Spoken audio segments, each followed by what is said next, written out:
नमस्कार, आपके साथ मैं हूं सबीना तामंग देशमुख और मेरे साथ मेरी सहयोगी शिवानी पांडे मौजूद हैं और हम दोनों आज एक ऐसे मुद्दे पर अपनी अपनी बात रख रहे हैं। वो तर्क रखेंगे जो कि जुड़ा हुआ है पवन सिंह और उनकी पत्नी ज्योति सिंह से, क्योंकि शिवानी ये विवाद सबसे बड़ा विवाद आरोप प्रत्यारोप और इसी की चर्चा भी सब जगह देखे सबीना हो रही है। लेकिन सबसे बड़ी बात तो ये है जो अभी जो प्रेस कॉन्फ्रेंस उन्होंने हाल में ज्योति सिंह ने की थी, सबसे बड़ी बात तो उसमें यही है।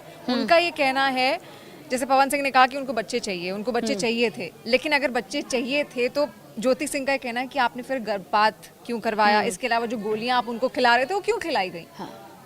तो आप कह रही कि मतलब ये जो आरोप लगाए गए हैं, लेकिन इसका तो तोड़ यहाँ पर पवन सिंह ने दिया। पवन सिंह ने कहा मैं भी चाहता था कि जब घर का दरवाज़ा खुले तो उसे मेरा बच्चा खोले, मेरी बेटी खोले, मेरा बेटा खोले, मेरा परिवार का कोई सदस्य हो। ये तो पवन सिंह कह रहे हैं। तो क्या लगता है कि ज्योति सिंह के इस आरोप में कोई दम है? मतलब एक ऐसा शख्स जो कह रहा है मैं तो खुद पारिवारिक हूँ, मैं तो चाहता हूँ कि मेरा घर सूना ना रहे, और ज्योति सिंह जो आपने कहा वो कह रही है कि गर्भपात की दवाइयाँ जिससे उनकी शायद हालत भी बिगड़ गई थी, उनकी तबीयत खराब हो गई थी और उनको नींद की गोलियां वो दे रहे थे, जैसा ज्योति सिंह का कहना है। और पवन सिंह गर्भपात करवाने की कोशिश की गई, उनको अलग अलग दवाइयां जिससे उनको गर्भ धारण ना हो सके। वो अगर वो चाहते थे कि उनकी एक फैमिली हो, दरवाजा खोले, आके उनके बच्चे हो, बेटे हो या बेटी हो, तो फिर क्यों आखिर उनकी ओर से ऐसा किया गया? सबसे बड़ा सवाल तो यहीं पर खड़ा हो जाता है। और पवन सिंह कह रहे हैं ना कि उनके साथ रहना चाहते थे, तो फिर वो पहले ही क्यों अलग हो गए? पहले ही दोनों साथ में, ज्योति सिंह का अभी तक जितना तर्क है उसमें उसके हिसाब से यही समझ में आ रहा है उनके साथ रहना चाहती थी। अभी वो कह रही है वो चुनाव नहीं लड़ेंगे अगर वो उनके साथ रह लेंगे। हाँ। और अगर वो अपनी खुद को उनकी पत्नी बोलेंगे। पर शिवानी, क्या आपको ये नहीं लगता है कि ज्योति सिंह जो अब ये कह रही है कि अगर आप मुझे पत्नी के तौर पर अपना लेंगे तो मैं चुनाव नहीं लड़ूंगी, यानी कि सियासत को वो खुद ही सामने आ गई? क्योंकि पवन सिंह यहाँ पर कह रहे हैं कि ये ज्योति सिंह जो भी कर रही है ना वो सियासत में आने के लिए, चुनावी माहौल है तो चलो बहती गंगा में हर कोई हाथ धो ले। मतलब ये तो फिर उसी हिसाब से ही लग रहा है ना कि भाई चुनावी माहौल में ये सारे मुद्दे सामने नजर आ गए और फिर आप कह रहे हो कि मुझे तो सियासत से दूर रहना है, मैं नहीं लड़ूंगी चुनाव अगर मेरे पति उसमें आ जाएंगे और मुझे पत्नी के तौर पर अपना लेंगे। क्या वाकई उनके ये आरोप ज्योति सिंह के गले के नीचे से उतरते हैं? अच्छा, अब इसमें ये बात सामने आती, जब लोकसभा का जब चुनाव हुआ था तो पवन सिंह ने ही ज्योति सिंह को बुलाया था कि आओ भाई प्रचार में हम लोग लगते हैं। तो तब भी ज्योति सिंह का ये कहना है कि तब कहाँ गया था? तब आपको राजनीति नहीं दिख रही थी? जब लोकसभा चुनाव के दौरान आपने मुझे बुला लिया था तब कहाँ गई थी आपकी राजनीति? उनका ये कहना है। अच्छा, ज्योति सिंह ने लेकिन फिर ये भी कहा कि लोकसभा के दौरान आपने सिंदूर लगाया था दुनिया को दिखाने के लिए। अगर ज्योति सिंह जानती थी कि लोकसभा चुनाव के दौरान या चुनावों के दौरान पवन सिंह उनका इस्तेमाल कर रहे हैं इतने बड़े, अब कोई वो इतनी जब वो इन सारे मुद्दों को इतनी बेबाकी से मीडिया के सामने रख सकती है, तो क्या ज्योति सिंह का ये आरोप गले से नीचे उतरता है कि लोकसभा चुनाव के दौरान आपने सिंदूर सिर्फ दिखावे के लिए लगाया था? अगर आप जानती थी कि दिखावे के लिए उस वक्त पवन सिंह सिंदूर लगा रहे थे, तब आपने क्यों नहीं बोला? तब आपने सिंदूर या फिर वो सारी धार्मिक जो रिचुअल्स है वो यहाँ पर क्यों निभाए थे? और अब वो इस तरह से आ रही है क्योंकि सियासी माहौल है। पवन सिंह कह रहे हैं ये सब सियासत में आने के लिए किया जा रहा है और ज्योति सिंह का इसके पीछे अलावा कोई मकसद नहीं है। अच्छा, अगर ऐसी बात है सिंदूर लगाने को लेकर ही अगर चर्चा हो रही लोकसभा चुनाव के दौरान ही अगर हो रही, तो पहली बात तो सिंदूर वो अब भी लगा रही हैं। अब भी आपने उनकी जितनी भी प्रेस कॉन्फ्रेंस अभी ना आपने भी देखी होंगी, तो ज्योति सिंह ने सिंदूर वहां पर भी लगाया हुआ है, तो अब भी वो मुद्दा उठाया जा सकता है। लेकिन उनका सिर्फ इतना कहना है कि अगर वो उनको अपना लेते हैं तो चुनाव में नहीं आएंगे। इसके अलावा उन्होंने तो ये भी साफ कहा कि भाई मैं वो, क्योंकि पवन सिंह का कहना है कि आप मुझसे टिकट मांग रही है, मैं आपको टिकट नहीं दे सकता हूँ।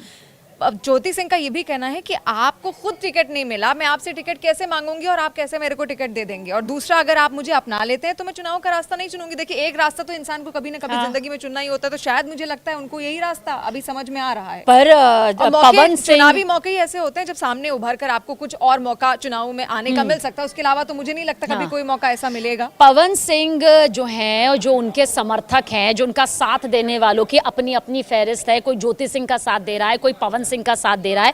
पवन सिंह का साथ देने वाले, पवन सिंह के जो समर्थक हैं, उनके जो फैंस हैं, वो कह रहे हैं कि अब आप क्या एक ऐसे पति के साथ रह सकती है जिसकी आपने मीडिया में आकर धज्जियां उड़ा दी, जिसके बारे में आपने गंभीर संगीन आरोप लगाए, और अब आप ये कह रही हैं कि मैं राजनीति में नहीं उतरूंगी। अगर आप मुझे पत्नी बतौर पत्नी जो है वो पूरी तरह से अपना लेते हैं, मुझे वही सम्मान यहाँ पर देते हैं। पवन सिंह कह रहे हैं इतना अपनापन अगर आपके मन में था, ज्योति सिंह अगर आपके मन में इतना प्रेम था मेरे लिए, इतना सम्मान था, तो वो अब क्यों आ रहा है? इस चुनावी माहौल में क्यों आ रहा है? इससे पहले क्यों नहीं आया? क्योंकि चुनाव की घंटियां नहीं बजी थी, क्योंकि चुनाव की तारीखों का ऐलान नहीं हुआ था। अब क्यों? पवन सिंह कह रहे हैं कि ये जो प्यार आप दिखाने की कोशिश कर रही हैं उसके पीछे की वजह राजनीतिक प्रेम है, मेरा प्रेम या मेरा सम्मान नहीं है, और अगर है तो ये अब तक क्यों नहीं सामने आया? देखिए, इसको ऐसे भी तो देख सकते हैं कि मौका अभी चुनावों का है, इसलिए मुद्दा यहाँ पर उठा, तो अब दोनों चीज एक वक्त पर हो रही, तो लोगों का ये मानना है कि शायद चुनावों के लिए किया जा रहा है। और कोई इंसान, कोई व्यक्ति अगर चुनाव में जाना चाहता है, राजनीति में जाना चाहता है, तो चुनाव देखिए एक माध्यम होते हैं, वही मौके होते हैं जब आप वो अपॉर्चुनिटीज वहां गेन कर सकते हैं, आपको कोई पद या कुछ पदभार संभाला दिया जा सकता है, तो एक मौका तो ये है। और दूसरी बात, सबसे बड़ी बात जो ये है, ये जो प्रेस कॉन्फ्रेंस जो कारण रहा है ज्योति सिंह का सबके सामने आने का, उन्होंने सिर्फ एक कारण बताया कि मैं ये राजनीति के लिए नहीं कर रही हूँ। सबसे पहली बात उनका ये कहना था कि ये मैंने सिर्फ और सिर्फ इसलिए किया, सिर्फ और सिर्फ मीडिया के सामने इसलिए आई, मैंने प्रेस कॉन्फ्रेंस केवल इसलिए की क्योंकि पवन सिंह के फोन में किसी ने मैसेज भेजा था कि आपकी जो वाइफ है ज्योति सिंह, उनका संबंध जो है वो कहीं और भी है, किसी और के साथ भी है। इसको क्लैरिफाई करने के लिए वो प्रेस कॉन्फ्रेंस करती हैं, क्योंकि पवन सिंह, जैसा उनका कहना है ज्योति सिंह का, कि वो फोन नहीं उठा रहे हैं, उनसे सीधी बातचीत नहीं उनकी हो पा रही है, और फोन नहीं उठा रहा है सामने वाला। वो उनके घर तक वहां पर गई, घर में भी जब वो गई तो उसके बाद वहां पर पुलिस प्रशासन पहुंचती है, उनको गिरफ्तार भी वहां से हिरासत में लेने की कोशिश वहां से भी की जाती। तो उनका ये भी कहना था कि यहाँ तो मैं बातचीत करने आई थी, मैं पहले बता के आई थी कि मैं यहाँ पर आऊंगी, हालांकि कोई सीधी बातचीत नहीं हो पा रही थी, तो सोशल मीडिया के जरिए उन्होंने मैसेज भेज दिया था पवन सिंह तक कि मैं आऊंगी, आपसे मिलूंगी और आप उस वक्त वहां पर होने चाहिए। तो सीधी बातचीत नहीं हो पा रही थी, इसलिए उनको प्रेस कॉन्फ्रेंस करनी पड़ी, क्लैरिफाई करने के लिए। और शिवानी, पवन सिंह के समर्थक यहाँ पर कह रहे हैं, खुद पवन सिंह के ये जो शब्द है वो भी यहाँ पर यही संकेत देते हुए नजर आ रहे हैं कि आपने एक तो कच्चा चिट्ठा पूरा खोल दिया। चलिए, आपको पवन सिंह में सारे ऊपर से लेकर नीचे तक तमाम अवगुण नजर आए, तमाम खामियां नजर आई, और अब आप सामने आकर ये कह रही हैं कि अगर पवन सिंह मुझे ये कहते हैं कि मैं अपने परिवार से बात ना करूं तो भी मुझे मंजूर है। वो भी ऐसे में तब जब पवन सिंह ने ये कहा कि ज्योति के पिता उनके पास आए थे ताकि उनकी बेटी को विधायक बनाया जा सके, ताकि उनकी बेटी का जो राजनीतिक सफर है वो आगे आ सके। मतलब ये समझ नहीं आ रहा है पूरी जनता को कि ज्योति सिंह को वाकई पवन सिंह से प्यार है या वाकई पवन सिंह से नफरत है। ऐसी कौन सी मोहब्बत है, ऐसा कौन सा सम्मान है जहां पर वो कह रही हैं कि अगर मुझे पत्नी के तौर पर अपना लिया तो फिर मैं अपने परिवार से भी, मैं परिवार की तरफ से भी जाऊंगा। मतलब जो पवन सिंह कहेंगे मैं वही करूंगी। अगर वही करना था तो घर की चौखट के अंदर इस पूरे मुद्दे को सुलझाना था। इतना देश भर की जनता के सामने लाकर ना तो छीटाकशी करनी चाहिए थी और ना ही चौखट से बाहर आकर इतना कुछ करना चाहिए था। फिर आप कहते हो कि मीडिया के सामने आओ, तुम भी अपनी बात रखो, मैं भी अपनी बात रखूं।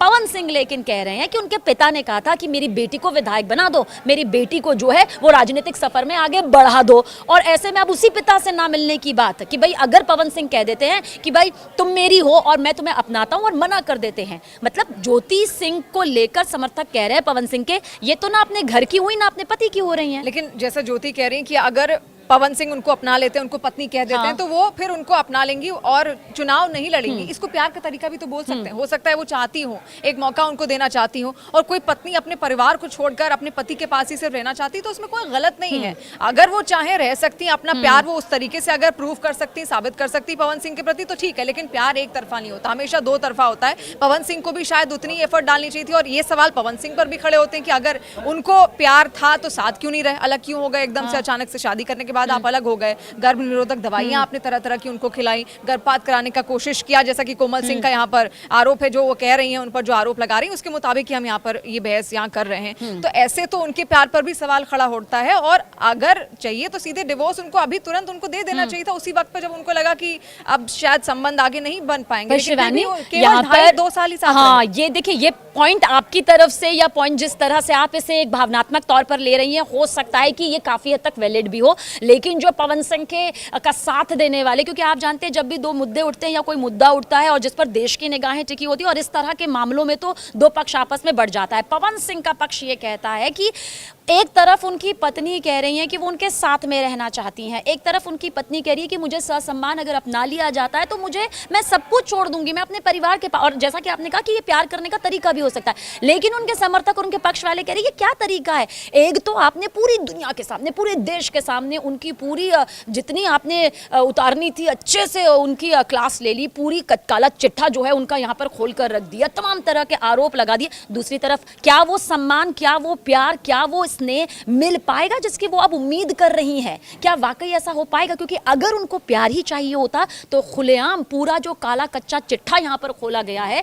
समर्थक कह रहे हैं वो आप नहीं खोलती ज्योति सिंह। पहली बात तो समर्थकों को नहीं पता कि उनके बीच में किस तरीके का प्यार है या क्या है, वो नहीं डिसाइड कर सकते अब प्यार वो कर पाएंगे या फिर नहीं कर पाएंगे, और वो उनके कैरेक्टर असैसिनेशन तो बिल्कुल नहीं कर सकते ज्योति सिंह को, कि जो भी है उन दोनों के बीच में ही है, उन दोनों को ही पता है कि हुआ क्या, असली कहानी क्या है। और ज्योति सिंह बार बार इस बात को कह रही थी कि क्योंकि उनसे सीधी बातचीत नहीं हो पा रही है, एक दीवार है उन दोनों के बीच में, सीधी कोई कम्युनिकेशन उनके साथ नहीं हो पा रही, इसलिए उन्होंने सोशल मीडिया में वो आई। और शुरुआत कहां से हुई इसकी? जब वो लखनऊ में उनके आवास पर जाती है, वहां पहले से ही पुलिस खड़ी थी, तब भी पवन सिंह क्यों नहीं आए? एक ऐसे पति के साथ क्या शिवानी कोई रहना चाहेगा? अगर ज्योति सिंह ये कह रही है कि मुझे गर्भपात की दवाइयां खिला गई, मेरी हालत इतनी ज्यादा खराब हो गई कि पवन सिंह के भाई मुझे हॉस्पिटल तक लेकर गए, अब भी क्या ये रहना, क्या अब भी इतने गंभीर संगीन आरोप एक शख्स, क्योंकि इसके तहत तो उन पर पूरा ये मामला दर्ज हो जाना चाहिए। अगर इस बात में 1% भी सच्चाई है कि गर्भपात करवाने की कोशिश की गई है एक महिला की जान को ताक पर रखकर, ऐसे उनके केस हो जाना चाहिए। उनकी भावनाएं समझ नहीं आ रही, कंफ्यूजन यहाँ पर हो रही है। पहले पवन सिंह की ओर से की गई कि वो भी ये चाहते हैं कि कोई उनके साथ आए, कोई घर का दरवाजा खोले, उनके भी बच्चे हों, तब उन्होंने इस बात का जिक्र किया कि गर्भपात की मुझे गोलियां फिर क्यों खिलाई? अगर ऐसा ही था, अगर आप इतना ही प्यार मोहब्बत करना चाहते थे, अगर आप बच्चे चाहते थे, तो फिर आपने गर्भपात क्यों? ये उसके बाद उन्होंने जवाब दिया, पहले उन्होंने नहीं बोला। ये पहले पवन सिंह की ओर से कहा गया था, उसके बाद इसका जवाब ज्योति सिंह यहाँ पर देती हुई नजर आई, और उन्होंने साफ साफ कहा है कि सिर्फ कम्युनिकेशन नहीं है, इस कारणवश हम लोग इस तरीके से सामने आ रहे हैं, बार बार प्रेस कॉन्फ्रेंस कर रहे हैं। और अब ऐसा तो नहीं है कि सिर्फ ज्योति सिंह ही मीडिया के सामने आई, अब तो पवन सिंह भी खुलकर उस चीज को बोल रहे हैं। पर आपको लगता है कि जब जहां दो मुद्दे बाहर रखे गए, पर क्या आपको लगता है कि ज्योति सिंह की तरफ से यहाँ पर कंडीशंस रखी गई हैं एक रिश्ते को आगे बढ़ाने के लिए, और वो रिश्ता ये कि अगर आप मुझे अपना लेंगे तो मैं सियासत में नहीं आऊंगी, अगर आप मुझे नहीं अपनाएंगे तो मैं सियासत में आ जाऊंगी, अगर आप ये आरोप लगाएंगे तो मैं पलटवार करूंगी, लेकिन आप मुझे अपना लीजिए, अगर आप मुझे अपनाते हैं तो फिर मैं आपको वही सम्मान दूंगी, वही प्यार दूंगी, वही इज्जत दूंगी, वही स्नेह दूंगी। और इसी पर ये क्या आपको लगता है शिवानी, बहुत जल्द, क्योंकि अब हमें इसको अंत इसका करना है, रिश्तों के लिए क्या लगता है सबसे जरूरी? देखिए, रिश्ते तो उन दोनों को ही अकेले यहाँ पर संभालने पड़ेंगे मुझे लगता है सबीना, और दोनों के बीच में जो भी है जल्दी वो सेटल आउट कर लें। कोशिश यही रहनी चाहिए कि बहुत चीजें घर के बाहर ना आए, लेकिन दोनों तरफ से क्योंकि आई हैं तो हम किसी एक को भी ब्लेम नहीं कर सकते। बाद में तो पवन सिंह ने भी अपनी बातें यहाँ सामने रखी हैं। अभी भी अगर उनको लग रहा है पवन सिंह या ज्योति सिंह को कि वो साथ आ सकते हैं, राजनीतिक करियर दोनों एक साथ शुरू करें, क्या दिक्कत है? दोनों एक साथ चुनाव लड़ें, क्या दिक्कत है? दोनों मिलकर अभी कर सकते हैं, नहीं तो अपनी अलग अलग राहें भी यहाँ पर अगर वो चाहें तो चुन सकते हैं। आप लोगों को लेकिन क्या लगता है, क्या करना चाहिए और किस पड़ाव पे कौन क्या चाह रहा है, ये कमेंट सेक्शन के जरिए हमें जरूर बताइएगा। लेकिन हमने वही बातें सामने रखी हैं जो पवन सिंह की ओर से कही गई और ज्योति सिंह की तरफ से कही गई। नमस्कार।